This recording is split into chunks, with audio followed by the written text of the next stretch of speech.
Hi అండి, అందరూ ఎలాగున్నారు? కొంచెం ఈ వీకెండ్ బోర్‌గా అనిపించిందండి. సో, ఇంకా బీచ్‌కి తీసుకెళ్లారండి. క్లియర్ వాటర్ బీచ్ ఇది వచ్చేసేకి ఫ్లోరిడాలో.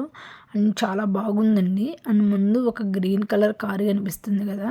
చాలా బాగుందండి చూడటానికి మాత్రం. అండ్ ఈవెన్ కాస్ట్ కూడా అలాగే ఉంటుంది. అండ్ స్పోర్ట్స్ కార్ అనుకుంటండి. ఫుల్‌గా సౌండ్ వచ్చింది. మనం టాయ్స్ కార్ చూస్తాం కదండీ! ఆ కలర్స్ అన్నీ ఇక్కడ రోడ్డు మీద కనిపిస్తూ ఉన్నాయండి మేము ట్రావెల్ చేస్తుంటే. అండ్ ఇక్కడ మాత్రం కొంచెం వచ్చేసరికి ఓల్డ్ సిటీ అనుకుంటా అండి. ఈ ఔట్‌స్కర్ట్స్ అనేది. బిల్డింగ్స్ అలాగే ఉన్నాయి. ఈవెన్ రోడ్ సైడ్ మాత్రం సూపర్‌గా వ్యూ ఉందండి. పెద్ద పెద్ద చెట్లు. ఈవెన్ మనకి విలేజ్‌లో ఎలాగుంటుందో కొంచెం కొండల దగ్గర అలాగా ఆ అట్మాస్ఫియర్ అనిపించిందండి. చాలా బాగుంది వ్యూ మాత్రం. అందుకోసమే ఈ క్లిప్స్ అనేది నేను యాడ్ చేశానండి. ఇంత మంచిగా అనిపించింది. అండ్ ఇంకా మేము బీచ్ దగ్గరకు వచ్చామండి. 12:30 అలా అయింది. బట్ లేట్‌గా స్టార్ట్ అయ్యాము. ఇండియాలో ఉన్నప్పుడైతే కారులో మాత్రం ఒక సీట్లో అయితే పర్టికులర్గా అస్సలు కూర్చోడండి. ముందుకి వెనక్కి అలా తిరుగుతూ ఉంటాడు. బట్ ఇక్కడ మాత్రం పాపం చాలా కష్టపడుతున్నాడండి. ఇక్కడ ఏంటంటే 14 ఇయర్స్ అలా వస్తేనే ముందు సీట్లో కూర్చోవాలండి డ్రైవింగ్ చేసే పక్కన. అప్పటి వరకు అసలు కూర్చోకూడదు. అండ్ బూస్టర్ సీట్ అనేది యూజ్ చేయాలి 7 to 8 ఇయర్స్ వరకు అయితే. పాపం ఇప్పుడైతే ఆ సీట్ బెల్ట్ పెట్టుకోలేక ఆ సీట్లోనే కూర్చోలేక అల్లాడిపోతున్నాడండి. దట్టు కొంచెం పాపం బయట వ్యూ అనేది కనిపించటం లేదు. సో నెక్స్ట్ టైం అయితే మేము ఇంకేదైనా ఒక పిల్లోలాగా తీసుకొని చూడాలండి. పాపం కనిపించటం లేదు కార్స్ అనేసి అంటున్నాడు. బట్ అలానే నా ఒళ్ళో కూర్చోబెట్టుకోలేను కదా! సో ఇక్కడ రూల్స్ అయితే పాటించాలండి. ఇంక బీచ్ దగ్గరికి వచ్చామండి. మేము ఒక చోట ఇంక పార్కింగ్ చేసాము. ఇక్కడ వచ్చేసరికి పెయిడ్ పార్కింగ్ అండి. ఇక్కడ మేము పార్కింగ్ చేసిందైతే ఆల్ డే వచ్చేసి ఉందండి $12.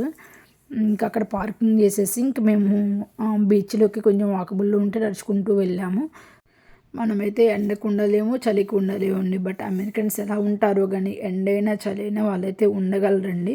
సో అక్కడ మాకు అనిపించిందండి. అసలు మేమైతే చాలా కష్టంగా అసలుకి ఒక 2 అవర్స్ పైనే ఉన్నామండి. ఆ 2 అవర్స్ పైన ఉంటే చాలా కష్టంగా అనిపించిందండి. ఎండ డైరెక్ట్గా ఇలా పడుతుంటే అసలుకి బాగా మంటగా అనిపించిందండి. బాడీ అనేది బర్న్ లాగా అట్లా అనిపించింది. హ్యాండ్స్ కానీ లెగ్స్ అలాగా. బట్ ఎలా ఉంటున్నారో కానీ వాళ్ళైతే ఇంకా మేమైతే ఫుల్ డ్రెస్ వేసుకుంటేనే అంత కష్టంగా అనిపించింది. బట్ అమెరికన్స్ అయితే ఎలా ఉండగలుగుతున్నారో కానీ గ్రేట్ అండి ఆ విషయంలో మాత్రం. అండ్ జషు అయితే ఫస్ట్ బాగా ఏడ్చాడండి. రాను ఇంటికి వెళ్దాం అని ఫస్ట్ టైం బీచ్కి వెళ్ళింది. సో అక్కడంతా కొత్తగా అనిపించింది. అమెరికన్స్ వాళ్ళని అలా చూసేసరికి. ఆ రోజైతే మాకు కనిపించిన వాళ్ళు అయితే ఎవరు ఇండియన్స్ అలా లేరండి. జస్ట్ మేమే అనుకుంటా ఉంది. మేము 4 మెంబర్స్ వెళ్ళాము. అండ్ ఇంకా జషు అయితే ఏడుస్తున్నాడు. బట్ ఇంక తర్వాత మెల్లిగా ఇంకా కొంచెం లోపలికి తీసుకెళ్తుంటే ఇంకా అలా ఆడుకున్నాడండి. ఫస్ట్ టైం కదా, సో కొంచెం భయం వేసింది అనుకుంటాను.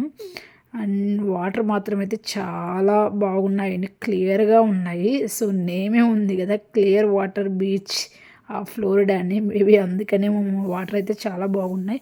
బట్ చాలా సాల్టీగా ఉన్నాయండి.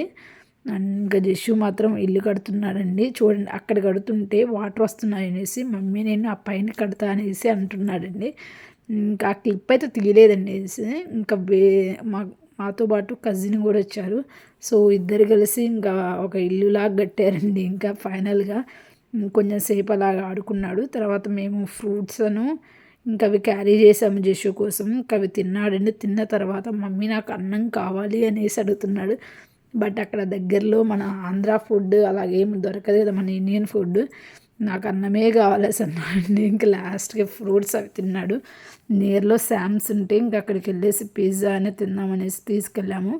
పాపం ఫుల్గా టైర్డ్ అయిపోయాడు కదా, ఇంక నిద్రపోయాడు కార్లో వెళ్తుంటే. ఇంకా శామ్స్ దగ్గర ఉండి అక్కడికి వచ్చేసామండి. ఒకసారి అలాగా ఇంకా మొత్తం తిరిగేసామండి. ఇంకా ఆ తర్వాత పిజ్జా అనేది ఆర్డర్ చేసి ఇంకా చాలా టేస్టీగా అనిపించిందండి. మేబీ ఇంకా ఆకలితోటి ఉన్నాం కదా, ఏదైనా టేస్టీగా అనిపిస్తాం అలా అనిపించింది. అండ్ ఇంకా జస్సు మాత్రం ఫుల్గా రెడీగా ఉన్నాడు ఆర్డర్ ఎప్పుడు వస్తుందా అనేసి. కొంచెమే తిన్నాడండి, అలవాటు లేదు. ఫస్ట్ ఇక్కడికి వచ్చిన తర్వాతే తింటున్నాడండి, ఇంకా తప్పదు కదా. సో అందుకే లైట్గా తిన్నాడు. Thank you for watching this video. మీకు ఎలా అనిపించిందో ప్లీజ్ కామెంట్ చేయండి.